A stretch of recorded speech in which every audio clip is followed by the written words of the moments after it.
Ya estamos en comunicación con el pedagogo, también investigador en lo que refiere al área de educación, Rudy Elías, para hablar un poco de esta situación que se genera ahora, un tira y afloje entre los padres, entre los alumnos, el MEC también. Entonces, escuchar un poco la opinión, señor Rudy, buenos días. Muy buenos días. Muchas gracias por la entrevista. Bueno, don Rudy, ante esa mirada que usted tiene en lo que refiere al sector de la educación, obviamente no nos esperábamos vivir un escenario como este en donde los chicos tengan que dar clases desde las casas y que los padres se conviertan rápidamente en docentes. ¿Qué análisis hace usted sobre esto?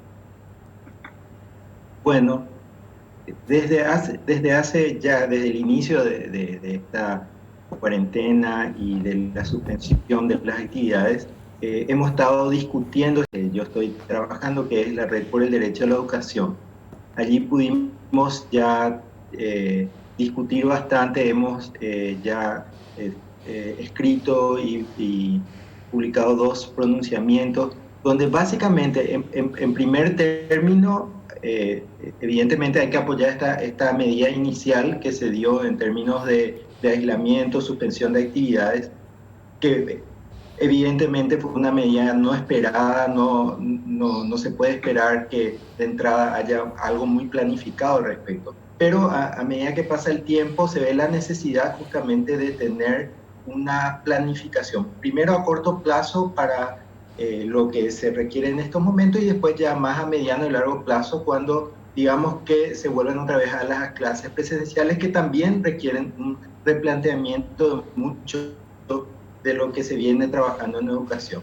En la red, en un primer comunicado, justamente hablábamos ya, que fue a principios de abril, de la necesidad de ir creando un espacio de discusión. Hablábamos de una mesa de discusión con diferentes actores educativos que puedan ayudar, colaborar justamente en el diseño de una política educativa. Y esto se ve también en el segundo comunicado con más fuerza, que ya hablamos de un comité o una mesa realmente de trabajo para que elabore una política.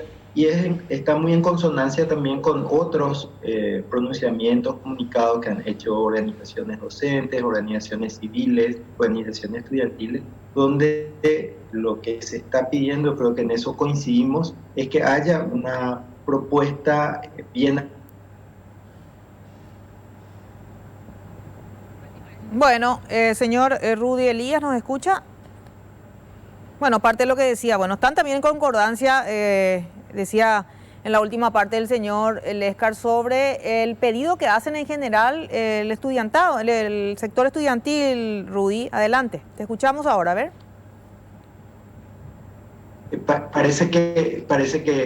Bueno, yo ahora perdí la imagen, me estoy reconectando, no sé si ustedes me siguen escuchando. Claramente, claramente, Rudy, claramente. Bueno, entonces básicamente esa es la línea, es decir, fundamentalmente en estos momentos lo que se requiere es una propuesta articulada donde se ven una serie de aspectos que tener en cuenta. Uno, que todo el abordaje online es necesario, pero no es suficiente, ¿verdad? En un país donde todavía la cobertura es baja y ahí es donde se requiere, decíamos, y creo que en eso también coinciden la mayoría de los pronunciamientos de los sectores, en la necesidad de sumar diferentes medios de comunicación, caso de la TV, la radio, medios escritos. También es interesante el trabajo que muchas veces lo están haciendo de manera de iniciativa propia, muchos docentes, en términos de hacer llegar una serie de materiales, fotocopias, toda la comunicación que se está haciendo por WhatsApp. Yo creo que eso ayuda, evidentemente, todas esas son iniciativas importantes, pero lo que se está necesitando realmente es una articulación de todas esas acciones, pensando sobre todo que esta no es una medida que va a terminar en pocos días, sino que probablemente se extienda todavía por un tiempo importante. Claro, Sí. sí, no, cuando usted habla nomás de esas situaciones de la TV, la radio, aquellos que tienen el privilegio de tener un internet importante, con capacidad importante. Es una cuestión de momento para que los chicos no estén también en casa en modo vacaciones, porque algunos dicen que practiquen los chicos y que el año que viene empiece todo de vuelta, pero lo que no podemos hacer es dejar a los chicos sin hacer nada en este tiempo. Y otros inclusive planean que se adelanten las vacaciones. Claro, realmente no es modo vacaciones, es decir, yo considero que toda esta situación que se está viviendo en este momento afecta en muchos aspectos a la familia y en especial a niños, niñas, adolescentes. Es decir, es una situación de mucha incertidumbre, de restricciones. Muchas familias están pasando por grandes dificultades económicas, incluso para conseguir alimentos. Es decir, es una situación difícil. Dentro de ese contexto, el tema educativo, la escuela, la maestra o el maestro cumplen un rol o pueden cumplir un rol importante. Primero, educativo en el sentido de no solo de continuar el currículum habitual. Yo creo que eso es útil, no se puede negar que no es necesario continuar con los contenidos, pero pensar que hay una serie de otros elementos que hay que trabajar en este aspecto educativamente, ¿verdad? Y que se pueden aprovechar ciertas condiciones, qué sé yo, a través de la TV, a través de la radio, trabajar otros temas que habitualmente en la escuela no se están trabajando y también analizar la situación que se está viviendo. ¿Sí? Creo que eso es un aspecto que tiene que ponerse dentro de esta propuesta educativa y también, por supuesto, cómo acompañar esto con elementos del currículum o de los contenidos que se esperan desarrollar para cada nivel educativo. Aunque ahí insisto, la idea debe ser buscar un equilibrio entre esto, no llenar de ejercitarios que hemos escuchado muchas manifestaciones de madres, sobre todo, ¿verdad? Donde también eso crea muchas veces tensiones y dificultades para las propias mamás, los niños, las niñas en su casa, ¿verdad? Cuando uno puede manejar correctamente y aparte es un modelo bastante así mecánico, se puede decir, de estudio. Mientras que hay otras cosas que son muy importantes, es decir, tenemos tanta riqueza en el aspecto de nuestro audiovisual en estos momentos, ¿verdad? Vemos que, por ejemplo, se están proyectando las películas paraguayas. Son elementos que pueden ser muy útiles si se puede darle justamente esa orientación o ese sentido más pedagógico, educativo a toda esta experiencia. Es decir, creo que no podemos esperar, retirar simplemente y decir, bueno, que se normalice esto y luego retomamos. No se puede hacer eso, no se puede abandonar a los niños, las niñas, adolescentes en estas circunstancias, pero hay que promover una serie de actividades y ahí nuevamente esta idea que deben estar bastante articuladas y con participación de educadores, pero también de otros actores, comunicadores, artistas. Es decir, yo creo que la gente que está en el campo del arte, la música, audiovisuales, puede aportar muchísimo en este momento. Otros campos o disciplinas, historia, etcétera, una serie de cosas pueden enriquecer mucho toda la propuesta educativa que se busca hacer. Y para eso es necesario tener un comité, realmente como están señalando varias de las organizaciones, varios de los comunicados, ¿verdad? Un comité o comisión que articule esto, conduzca y que sea amplio y participativo. Es importante escuchar la voz de las organizaciones docentes, las organizaciones estudiantiles, organizaciones de madres y padres, y también de los sectores, digamos, que están trabajando más en el campo pedagógico o investigación, académico, etc. Es decir, hay una serie de elementos que habría que sumar en este momento y creo que esa es la demanda que estamos haciendo de diferentes sectores. Claro, con esto...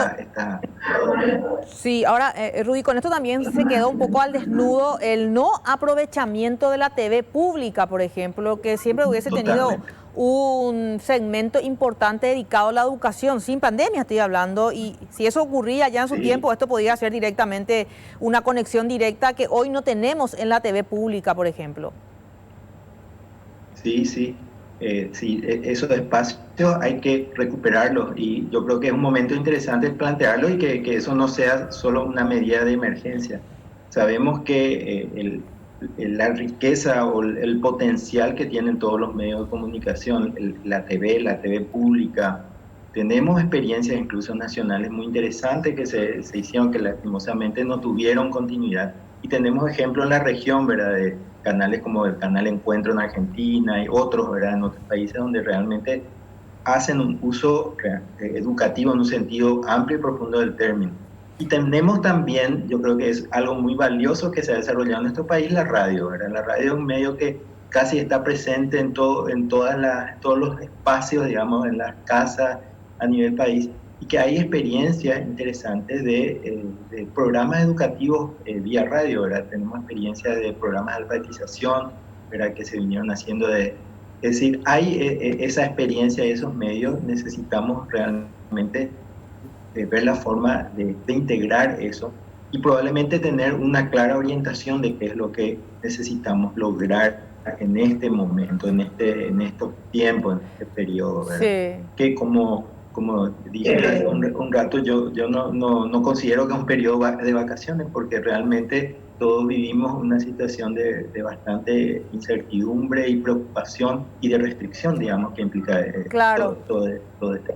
Cuando usted habla de justamente de preocupación también, se debe analizar también algún tipo de apoyo emocional, pedagógico o mejor dicho psicológico a los maestros y a los padres que hoy en día en muchos casos no están preparados para ser expertos de docentes, sobre todo esas carreras técnicas, inclusive en la propia carrera secundaria, como le dicen, y maestros que tampoco son muy amigables con la tecnología. Muchos de ellos, gente ya grande que les tomó por sorpresa, están con mucho estrés, igual que los padres que tienen que salir a trabajar y algunos dicen, yo no puedo hacer nada, salir a la calle porque tengo que estar sentado al lado de mi hijo y tampoco entiendo lo que él está haciendo, ¿verdad? O sea, hay mucho estrés tanto de los maestros como de los padres en este caso. Totalmente, es decir, todos los que estamos en el campo de la docencia, en mi caso, mi experiencia como docencia universitaria, estamos enfrentando eso de tratar ahora de pasar un contenido presencial, clase presencial a un modelo más online, y sabemos que eso no es simplemente de bajar contenidos y preguntas o ejercitarios, es toda otra metodología de enseñanza, es decir, los métodos,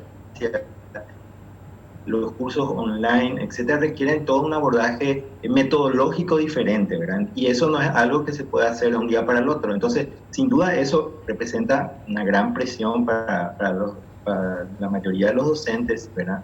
Incluso los que manejan tecnología, pero si no están acostumbrados a trabajar, digamos, en el plano didáctico o pedagógico con esto, es algo nuevo, ¿verdad?